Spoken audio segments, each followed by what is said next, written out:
Trying to fix the color just a little bit. Hey guys, welcome back. We're here to do the mid-year freakout tag. I love this tag every single year. This one I'm filming a hair early. The first question is the best book that you've read so far in 2024. This has been an amazing year so far. I have read so many good books and I'm just really enjoying this year. So it's going to be impossible for me to choose just one. We'll go ahead and start off with some that are part of some big fantasy series that I have read this year. I generally always gravitate towards these because there's such a fandom that's just so fun to be a part of. And it doesn't even necessarily mean that the book is fantastic or like a perfect book, but it's just being part of these worlds that these authors have built and part of the fandom. And it is a really good, exciting time. So the first one is Throne of Glass. I'm holding up Throne of Glass. It's not necessarily this particular book, but just the series as a whole, and going through the journey of reading this series is incredible. And I'm just having the best time reading this series. I am actually in the midst of reading Heir of Fire. The next one I have is Chain of Iron from the Last Hours trilogy. I feel that this is the second book in the trilogy, and I felt like this one was the one that got me the most of that trilogy. But as a whole, just being back into the Shadowhunters world, finishing that Shadowhunters reading journey that I have been working on, all of that has just been an amazing experience. But if I did kind of have to pick one book, it would be Psalm for the Wild Built. Surprised that this one has stuck so much with me. This is a really short book by Becky Chambers. It is the first in a duology. It is about this T-monk and this robot who become friends and go on this journey. And the robot is searching for the meaning of humanity. There was just so much meaning in this tiny little book about what it is to be human and the kind of pressures that we put on ourselves. For example, like having to have a life's purpose, and that whole conversation about that was just so good. Question number 2 is the best sequel that you've read so far. And that's going to have to be Thunderhead by Neil Shusterman. This is the second book in the Arc of the Scythe trilogy. And I kept saying it over and over that I think that this book was even better than the first. And that's really rare, I feel like, for a lot of books. So the Arc of the Scythe is a futuristic world. It's kind of a utopian world. Well, I feel like a lot of dystopians start out as a utopian world because they've fixed all the problems that they believe has made humanity's degradation. And so in the Arc of the Scythe, they have eliminated death. And even if you have an accident and you die, you can just go and be rehabilitated. What happens when you get too old? Well, you just go back and set back the clock. However, when the world became too overpopulated, they had to have sides who kind of even out that balance.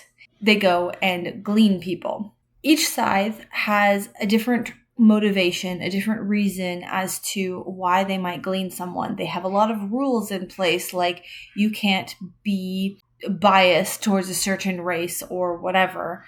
If it seems like you are, then they will reprimand you. So there's a lot of politics within the scythedom, and it's just such an incredible tale, such an incredible reimagined world without death, actually incredibly philosophical. Yeah, so finally this year I read Thunderhead, and this just blew me away.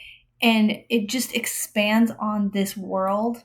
It's so cleverly plotted when you get into this different kind of corruption. It's so good. Question number 3 is a new release that you haven't read yet, but you want to.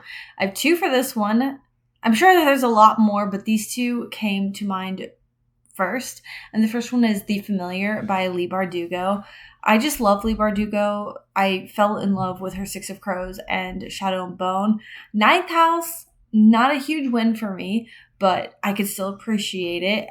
And I really wanted to see what she was doing with The Familiar. The Familiar is going to be is completely different from what I gather. It is historical fantasy fiction that takes place in Spain. There was one review that said that this was not fantasy, but then I think that it is. I'm not really sure. I don't know a whole lot about it. I'm just like, oh, Leave Verdugo, sign me up. The next one is Evocation. This is another one I literally know nothing about, but I fell in love with S.T. Gibson's other book about the wives of Dracula, and that was really good. So yeah, that's essentially the very simplistic reason why I chose these two books. Question number 4 is the most anticipated release of the second half of the year. I have 2 for this one. The first one is Death at Morning House by Maureen Johnson. I literally just realized that this was coming out, I think from an Instagram post, and I shared it with my sister because we read all the Truly Devious books together. And then when I saw that she was coming out with another mystery, I screenshot it and had to send my sister the news. And she was like, what? No way. So kind of excited for that one, mostly because of having that experience of reading her books with my sister, and we can kind of gush about it. And then the next one is The Witch's Guide to Magical Innkeeping. And this is by the same author who wrote... is this the sequel or is it another standalone? It's by the same author who wrote The Very Secret Society of Irregular Witches, and that was such an amazing book. I think that it made it to my favorite books of last year. It will always stick with me, probably, so I am very excited for her next book. Question number 5 is the biggest disappointment. Okay, Circe. I actually have a video about this book a little bit. I was just expecting so much from this book. It was very much hyped. It sounded amazing. I'm not really super into Greek mythology, but then I was like, maybe this is my gateway because Circe is a witch. She's a woman. This is supposed to be a feminist and all this stuff. And I just got so bored. I really think that this is so overhyped. I don't understand why everyone likes it.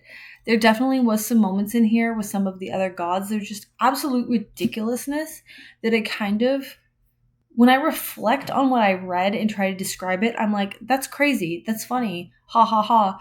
But the actual reading process, reading the words on the page is such a drag.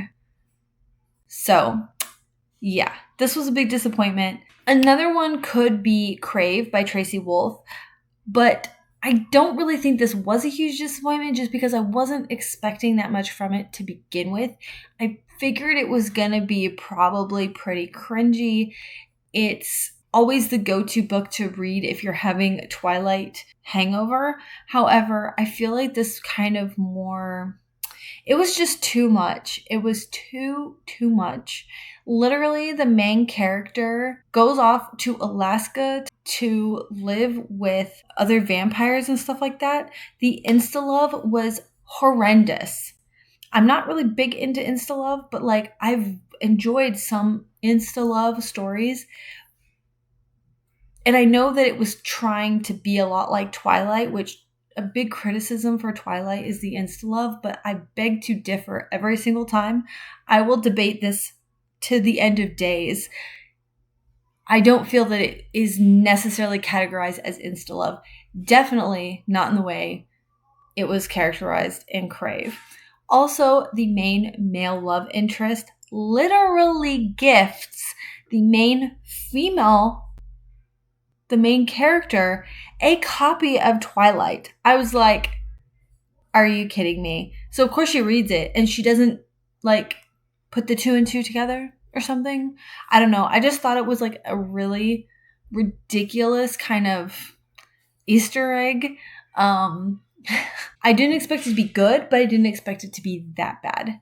The next one is one that I literally just read, Splintered by A.G. Howard. I have had this book for so long. I found the sequel to it, Unhinged, and I'm so captivated by these covers. And I think that it's one of those things where I can just why do you tease me with your gorgeous covers? Because what's inside is so unbearably cringe. I will give it some credit though that it's okay. Well, I'm sorry. Let me go ahead and backtrack a little bit. So Splintered is actually a retelling of Alice in Wonderland. It follows the great-great-granddaughter, great-great-great-granddaughter, whatever, of the original Alice, who goes into Wonderland. And something happens to Alice back in the day and curses the entire female line of...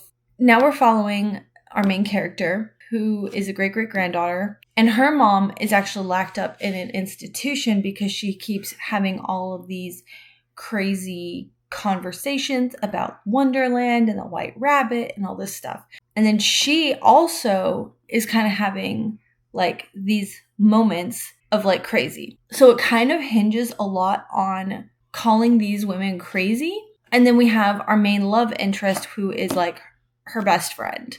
I just don't think that I enjoy Alice in Wonderland retellings to begin with. For whatever reason, I'm not drawn to the story like I guess most people are. However, they did kind of take Wonderland and make it kind of a weird horror version, but still super ridiculous. And I kind of sort of appreciated some of the changes that they made. Some of the other aspects of the story I was bored with. And then in particular, the love story was so cringe. I hated the moments that these two shared together. It was just terrible. I found this incredibly disappointing because I wanted to love it. And I also got the sequel, which I really don't. I feel like I want to read it just because I got it. But at the same time, I don't necessarily want to waste my time with something I'm not going to like. So I'm probably better off just to unhaul them both. I'm going to take off my hoodie because it is suddenly insanely hot in here. Question number 6, a book that was biggest surprise. I have 2 for this. I'm Glad My Mom Died by Jeanette McCurdy. This one blew me away. I did not expect that a celebrity who is known for her role in Nickelodeon to be such an amazing writer. Like, she just constructed this book so well, especially because this was probably the first celebrity memoir that I've ever read. And then because of that, I picked up a few more because they popped up on my library app. And in comparison, hers is just so incredibly well written, well constructed, unlike the other celebrity memoirs. And then just her story in itself is just so personal, so honest. And I just really appreciate that, you know? And then the other one is Of Mice and Men by John Steinbeck. This one really surprised me because it went from being one of the worst books I've ever read.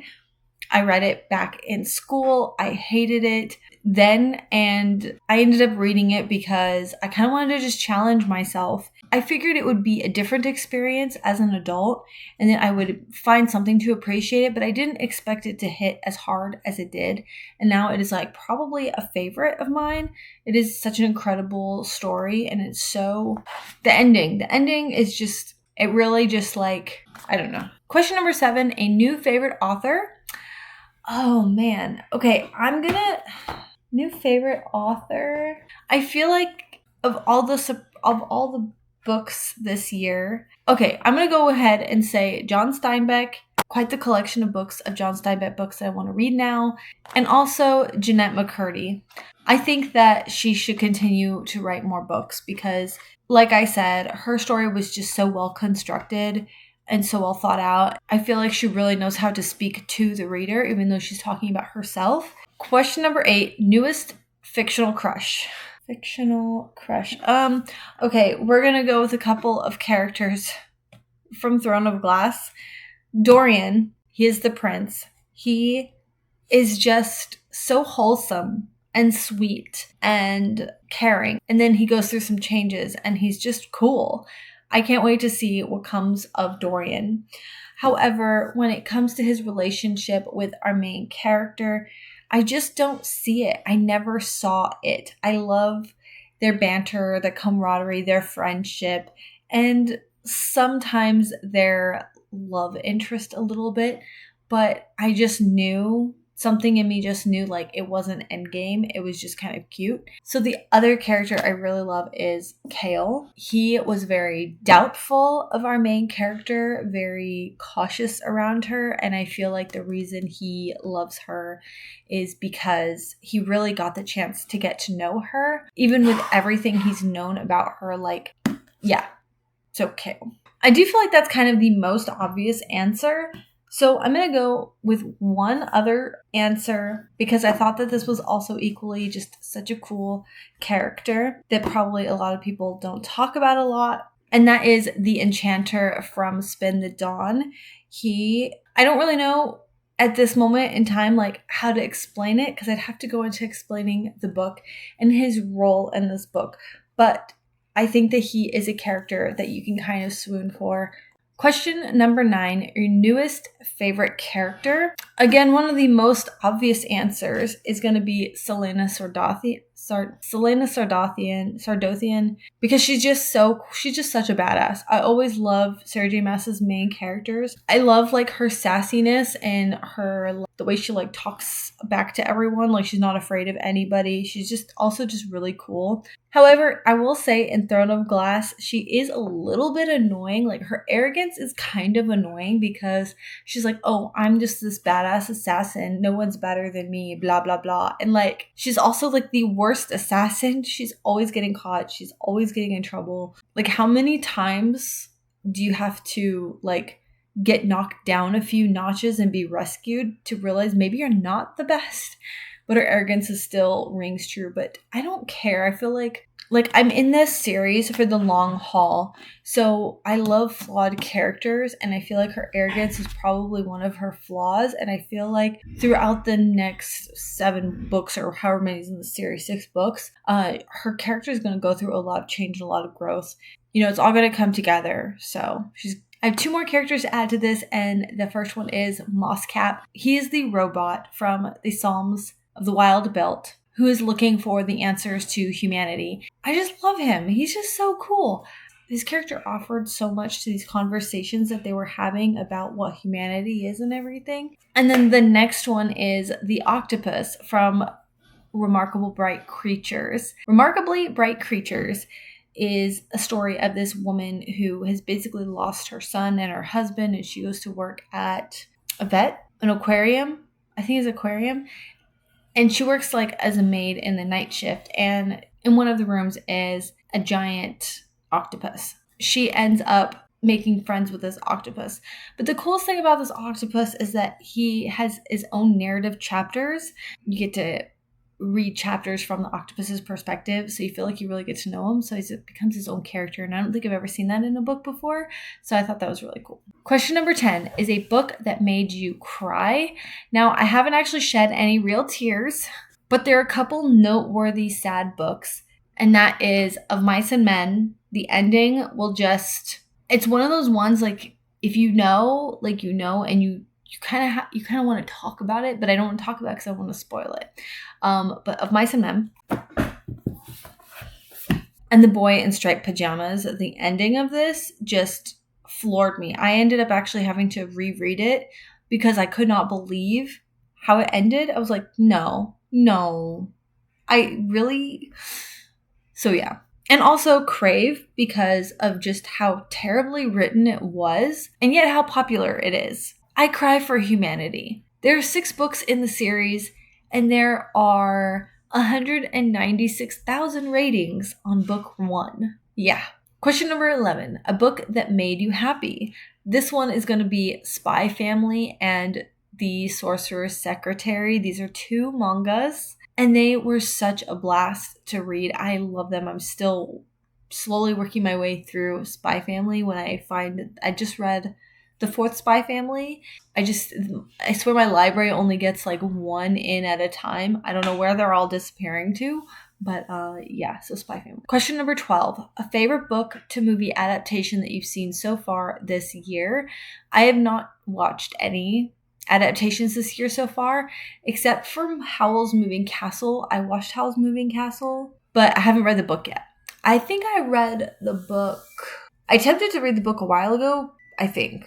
I guess the closest one would be Howl's Moving Castle, but I have not read the book yet. Question number 13, favorite video this year. I'm assuming favorite video that I have created this year, and I'm probably going to go with my review video over Brave by Rose McGowan. It's definitely not like my best video, but I feel like I just had such a great time to really digging into that book.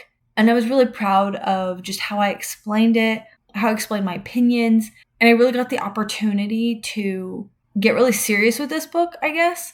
I also really love the series I'm doing around my TBR basket videos. They're just super fun, and I just love what it's doing for my reading. And finally, the Shadowhunters videos that I finally committed to and finished with the Last Hours trilogy. Question number 14, most beautiful book that you bought this year. Now, I didn't buy this book. It was gifted to me for Mother's Day. That would be 5 Broken Blades. This book is so beautiful. It's the sprayed edges, and then also like the illustrations inside. And then also when you take the dust jacket off, it has this gold foil cover on the inside. And finally, question number 15. What books do you really need to read by the end of this year? And that is going to be to finish the Throne of Glass series. So right now I'm on Heir of Fire, which is the 3rd book, plus I read Assassin's Blade. And there's about 4 more books after that. So it should be doable. There's, of course, a lot of other books that I really want to read this year as well. But if I could finish that. Oh, one more. And not this one. Toll. Toll is the 3rd book in this series, The Ark of the Scythe. I want to finish that as well. If you have done this tag, go ahead and drop your video down below so I can come and watch yours. Thank you so much for watching, and I'll see you soon. Bye.